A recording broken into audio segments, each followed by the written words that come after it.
अकबर ने एक ब्राह्मण को दयनीय हालत में जब भिक्षाटन करते देखा तो बीरबल की ओर व्यंग्य कसकर बोले, बीरबल, ये हैं तुम्हारे ब्राह्मण जिन्हें ब्रह्मा देवता के रूप में जाना जाता है, ये तो भिखारी है।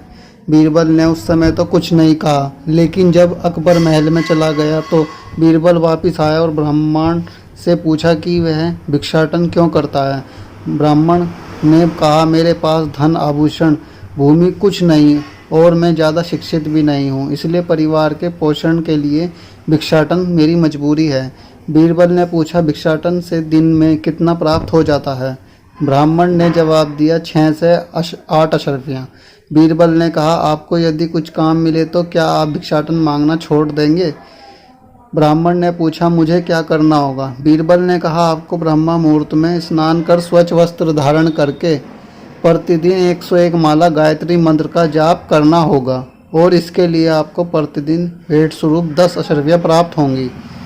बीरबल का प्रस्ताव ब्राह्मण ने स्वीकार कर लिया। अगले दिन ब्राह्मण ने भिक्षाटन करना बंद कर दिया और बड़ी श्रद्धा भाव से गायत्री मंत्र जाप करना प्रारंभ कर दिया और शाम को 10 अशर्फियाँ भेंट स्वरूप लेकर अपने घर लौट आता। ब्राह्मण की सच्ची श्रद्धा व लग्न देखकर कुछ दिनों बाद बीरबल ने गायत्री मंत्र की जाप की संख्या और अशर्फियों की संख्या दोनों ही बढ़ा दी। अब तो गायत्री मंत्र की शक्ति के प्रभाव से ब्राह्मण को भूख प्यास शारीरिक व्याधि तनिक भी चिंता नहीं रही। गायत्री मंत्र जाप के कारण उसके चेहरे पर तेज झलकने लगा। लोगों का ध्यान ब्राह्मण की ओर आकर्षित होने लगा। दर्शनाभिलाषी उनके दर्शन कर मिठाई फल पैसे कपड़े चढ़ाने लगे। अब तो उसे बीरबल से प्राप्त होने वाली अशर्फिया की भी आवश्यकता नहीं रही। यहाँ तक कि अब तो ब्राह्मण को श्रद्धापूर्वक चढ़ाई गई वस्तुओं का भी कोई आकर्षण नहीं रहा। बस वह सदैव मन से गायत्री मंत्र जाप में लीन रहने लगा। ब्राह्मण संत के नित्य गायत्री जप की खबर चारों ओर फैलने लगी। दूर दराज से श्रद्धालु दर्शन करने आने लगे। ब्राह्मण भक्तों ने की तपस्थली व मंदिर व आश्रम निर्माण करा दिया। ब्राह्मण के तप की प्रसिद्धि की खबर अकबर को भी मिली। बादशाह ने भी दर्शन हेतु जाने का फैसला लिया और वह शाही तोहफे लेकर राजसी ठाट बाट में बीरबल के साथ संत से मिलने चल पड़े। वहां पहुंचकर शाही भेंटें अर्पण कर ब्राह्मण को प्रणाम किया।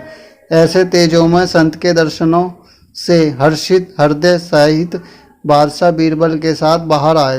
तब बीरबल से पूछा, क्या आप इस संत को जानते हैं। अकबर ने कहा, नहीं बीरबल, मैं तो इसे आप आज पहली बार मिला हूँ।